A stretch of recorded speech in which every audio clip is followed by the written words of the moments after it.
सोचा था वीडियो हफ्ते में 1 या 2 बना लूँगा, लेकिन टाइम मिलता नहीं है क्योंकि वीडियो बनाने के लिए एक तो मूड चाहिए, दूसरा मैटर चाहिए किस पे आप बनाना चाह रहे हैं जो कि पब्लिक को अच्छा भी लगे।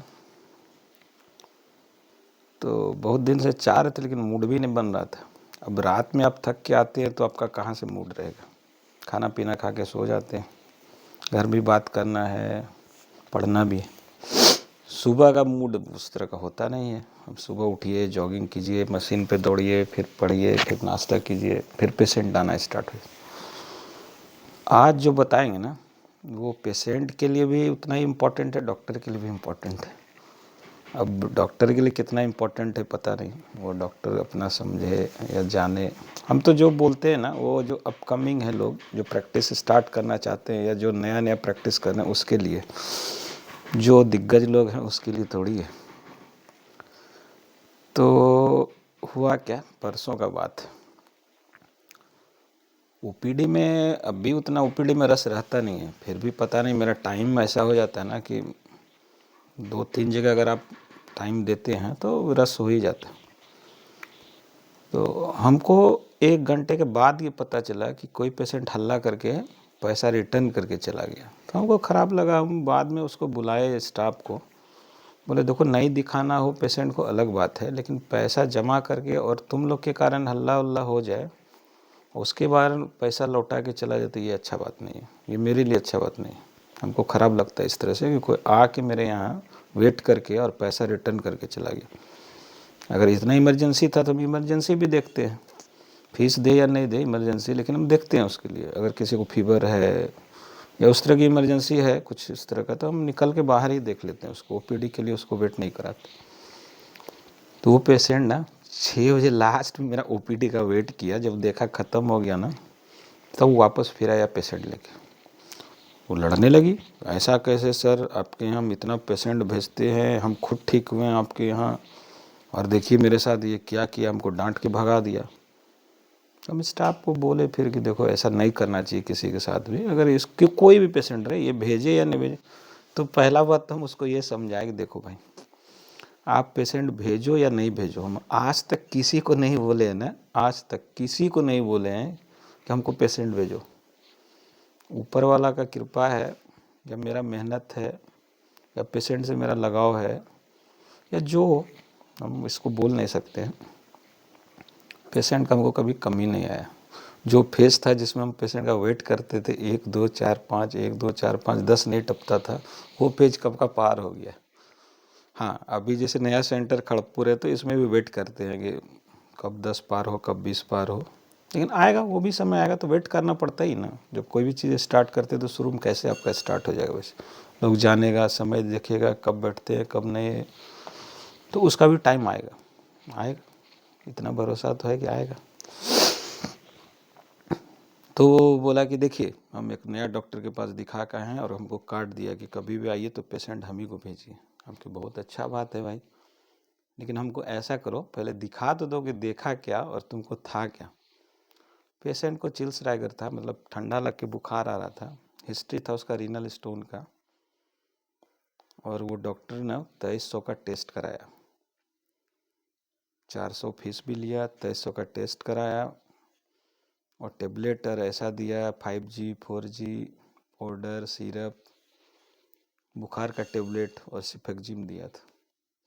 हमको ऐसा करो बहन जी, इससे तो ठीक होगा नहीं आपका पेशेंट, हमको पता है, क्योंकि ये इसका ना पेशाब में इन्फेक्शन है, उसके कारण बुखार आ रहा है, और ये दवाई आपका काम करेगा नहीं। हाँ, काम नहीं करेगा, 100% नहीं काम करेगा, आप दिखा लो जाके जिससे दिखाना हो। चूँकि उसको भरोसा था, वो 1 साल से आती थी मेरे पास, उसको भरोसा हो गया कि बात सही बोलते। बोला हम आप ही के लिए आए थे दिखाने के लिए, अब हम क्या करें। हम कहे ऐसा करो पैसा नहीं दो लेकिन हम फिर भी देख लेते तुम। तो फिर उसको देख लिया, वो भी सेटिस्फेक्शन उसको मिला कि चलो भाई डॉक्टर साहब इतने। बोला नहीं फीस ले लीजिए। हम बोले हम फीस नहीं लेंगे, जब तुम मेरे यहाँ से फीस लौटा के गई हो तो हम फीस नहीं लेंगे। तो चलो, जो मेरा फर्ज था हमने वो किया। अब हम बताना ये चाहते हैं कि होता क्या है। ठीक है, मेरे पास से पेशेंट अगर किसी दूसरे के पास जाता है तो वो डॉक्टर को भी सोचना चाहिए कि डॉक्टर संतोष के यहाँ से अगर पेशेंट आया है, अगर वहाँ से टूट के आया है तो उसको किस तरह देखना है, तो भाई साहब उसके लिए नॉलेज होना चाहिए। अब सिंपल ये 2 लाइन में पेशेंट आपको एक्सप्लेन कर दिया बीमारी, और आप कमाने के चक्कर में उसको टेस्ट करा दिया 2300 का। क्या टेस्ट कराना था भाई? अगर आप एक्सरे के यू भी कराते मानते, अल्ट्रासाउंड कराते मानते, रूटीन यूरिन कल्चर करते मानते, आप कराते हैं उसको सीबीसी कराते हैं, पूरा लिपिड प्रोफाइल कराते हैं, आप ये वो सीरम यूरिया क्रिएटिनिन एलएफटी सब करा के बैठ गए, क्या डायग्नोसिस बना भाई? सिर्फ एग्जिम देने से बन जाएगा? तो खैर कोई बात नहीं, सबका अपना अपना। देखिए लेवल तो हमको पता है कि हमको भी नहीं अपना उतना लेवल, बहुत पढ़ना पड़ता है। ये जन्म घिस के भी पढ़ लेंगे ना तो वो लेवल नहीं आ पाएगा जो एक डॉक्टर को होना चाहिए। हम बेसिक क्या बताना चाहते हैं कि एमबीबीएस में जो आप पढ़े हो या जो नहीं पढ़ पाए हो, फिर से आप पढ़ो। अगर बेसिक एमबीबीएस आपका अच्छा है ना तो आपके सामने डीएम फेल हो जाएगा। आप बोलो, चैलेंज करके हम दिखा सकते हैं कि आपको बेसिक एमबीबीएस का अगर अच्छा नॉलेज है, अच्छा नॉलेज मतलब अच्छा ही होता है, तो आपके सामने डीएम फेल हो जाएगा। आपका डायग्नोसिस उसके बराबर होगा, कम नहीं। डीएम ना क्या होता है, सिमट के एक पार्टिकुलर ऑर्गेन या सिस्टम पे सिमट के रह जाता है। लेकिन आप अगर जनरल प्रैक्टिस करते हो और आपका पूरा एमबीबीएस का स्किन से लेके ऑर्थो रेडियो सबका नॉलेज है ना, तो आपके सामने डीएम फेल हो जाएगा। तो आप एमबीबीएस को ये मत समझो कि मेरा डिग्री अगर एमबीबीएस ही है तो हम किसी से छोटा है, तो आप छोटा सोच रखते हो। आप इतना रगड़ के पढ़ो, इतना रगड़ के पढ़ो, इतना रगड़ के पढ़ो ना, 3 साल में आपका लेवल उतना हो जाना है। नहीं 3 साल, 6 साल, 7 साल, 10 साल, लेकिन 10 साल में आपका लेवल ना एमडी के बराबर हो सकता है। तो यही बोलना चाह रहे थे। अब रहा बात इन्वेस्टिगेशंस का। बहुत सारा ना पेशेंट भी आता है, बोलते डॉक्टर साहब गए ना, ये टेस्ट कराया हुआ था, फिर भी बोले ना ये टेस्ट का मान्यता नहीं है, आप यहाँ से कराइए, जहाँ बेचते हैं वहाँ से करा कराइए। अभी भी ये चल रहा है भाई। अब पेशेंट मान लीजिए कि सेल्फ अपना टेस्ट करा के आया है, तो आप उसको देख के ये बता सकते हैं कि जो आपको बीमारी है ना वो टेस्ट रिलीवेंट नहीं था, आप करा लिए। खुद पेशेंट आता है मेरे पास में, टेस्ट करा के आ जाता है। हम कि ये टेस्ट कराने का क्या ज़रूरत था भाई? आप जो 1200 का टेस्ट करा लिए, आप सिंपल एक शुगर करा के आना था आपको, या रूटीन यूरिन कल्चर कराना था, या टाइफाइड कराना था, या जो और था रिलेवेंट वो कराना था। आप खुद करा के आ जाता है कभी कभी सेल्फ। अब उसमें क्या होता है, पैसा तो उसका चला गया। जब आप बोल दीजिएगा कि एक टेस्ट और करा लीजिए तो गुस्सा हो जाएगा आप पे, सोचता है कि डॉक्टर अपना कमीशन के लिए करे। अरे कमीशन का तो ज़माना है भैया, इसमें कोई बात नहीं है। कोई कम लेता है, कोई ज़्यादा लेता है। अब बोलेंगे नहीं इस पे ज़्यादा हम कि क्या खेल चलता है, क्या करता है लोग। तो एक्चुअली ना कॉस्ट पड़ता है तो पेशेंट पे ही, डॉक्टर का तो अपना घर चलता है पेशेंट से ही। तो ये बात तो समझना ही पड़ेगा लोग को कि आपका पेट किसी के बीमारी पे चलता है। कोई बीमार होता है तो आपका पेट चलता है। आपका घर मकान गाड़ी मोटर कपड़ा जूता सब जो है ना पेशेंट के बीमार होने से ही चलता है। तो ऊपर वाला ना आपको भगवान बना के नीचे भेजा है कि देखो भाई उसको कष्ट है, हम तो नीचे उतना लोग को देख नहीं पाएंगे, आप थोड़ा हेल्प करो।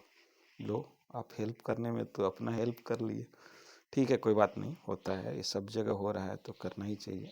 अब पेट तो चलना ही चाहिए। अब मेरे ऐसा फक्कड़ आदमी या अपना पेट काट के तो कोई प्रैक्टिस कर नहीं सकता है। हाँ तो होता क्या ना, अब देखिए कल का ही जो बात बता रहे थे कि आपको जो रिलेवेंट टेस्ट कराना था आप किए नहीं, करा लिए 2300 2400 का टेस्ट करा लिए, डायग्नोसिस आपका बना नहीं। तो आप जब प्रैक्टिस करते हो ना तो आप कुछ कुछ लोग को, अच्छा हम यहाँ से हट के बताते हैं। जब हम पटना एमडी करने जा रहे थे ना, 16 का बात है, तो मेरा एक सेंटर होता था सराय में भागलपुर में, और एक सेंटर था साहब शंभूगंज में। दोनों सेंटर ना हम एक एक डॉक्टर को दे दिए कि बोलो देखो भाई हम तो वीकेंड आएंगे, ऐसा करो तुम मेरा सेंटर संभालो। बहुत खुश हुआ कि हाँ हाँ इतना जमा हुआ सेंटर हमको मिल गया। जांच वाला उसके ऊपर चढ़ा हुआ था, सर इतना पेशेंट है, आप जांच लिखिए ना, पूरा कमाइएगा, 1 साल में तो आप घर बना लीजिए। 3 महीना हुआ, दोनों सेंटर बंद हो गया। पेशेंट खोजने लगा, डॉक्टर संतोष आएंगे तभी दिखाएंगे, आप लोग से नहीं दिखाएंगे। 3 महीना नहीं हुआ, एक पेशेंट भी नहीं आने लगा महीने का। आप सोचिए कि आप जांच वाला सही है कि आप सही हो। जांच वाला तो आपको बोलेगा सर 1 लाख का जांच एक दिन में लिख दीजिए, संभव है? हुँ? इतना चूस सकिएगा पेशेंट से? नहीं करना है। जो नया डॉक्टर है ना, वेट कर लो भाई, आप 1 साल में फॉर्च्यूनर नहीं खरीद सकते हो और ख़रीदना भी नहीं चाहिए। वेट करो, इस प्रोफ़ेशन का रिस्पेक्ट करो। पैसा आता है, पैसा आपके पीछे आएगा। पहले इज़्ज़त और नाम कमा लो, पेशेंट के दिल में अपना नाम बना लो, पैसा आता है। और वेट करना चाहिए, हम भी वेट करते हैं, अभी भी वेट कर रहे हैं। बहुत क्राइसिस में जीते हैं, बहुत क्राइसिस में जीते हैं। लगता नहीं होगा किसी को कि क्राइसिस में डॉक्टर संतोष होगा। जीते हैं, अच्छा लगता है। अच्छा लगता है कि हम मेहनत से कमाते हैं। अच्छा लगता है किसी को लूटते नहीं हैं। हमको दिल में अपना ना सुकून लगता है कि हम अपना मेहनत से कमाते हैं, किसी का लूटते नहीं। और आज तक कोई बोल भी नहीं पाएगा हमको। इसीलिए तो इतना इतना कॉन्फिडेंस है, जो वीडियो बनाते हैं ना, इसीलिए बनाते हैं। बहुत लोग हमको देखता है, ऐसा नहीं है। जो बेंगलोर है, हैदराबाद है, दिल्ली है, चेन्नई है, सब लोग देखता है हमको। और सबको पता है कि ये जो कॉन्फिडेंस से बोल रहा है ना, सही बोल रहा है, झूठ नहीं बोल रहा है। तो जो भी नया डॉक्टर हो, जो एमडी करके अभी प्रैक्टिस स्टार्ट किए हैं, या जो एमबीबीएस पे ही स्टार्ट किए हैं, दूसरे का नकल नहीं करो भाई। दूसरा क्या कर रहा है नहीं कर रहा है उस पर मत जाओ। दूसरा कौन सा गाड़ी खरीदा, दूसरा कहाँ फ्लैट खरीदा, दूसरा कहाँ मकान खरीदा, सबके नसीब में अपना अपना भाग्य का ही मिलेगा। अपना नाम कमा लो।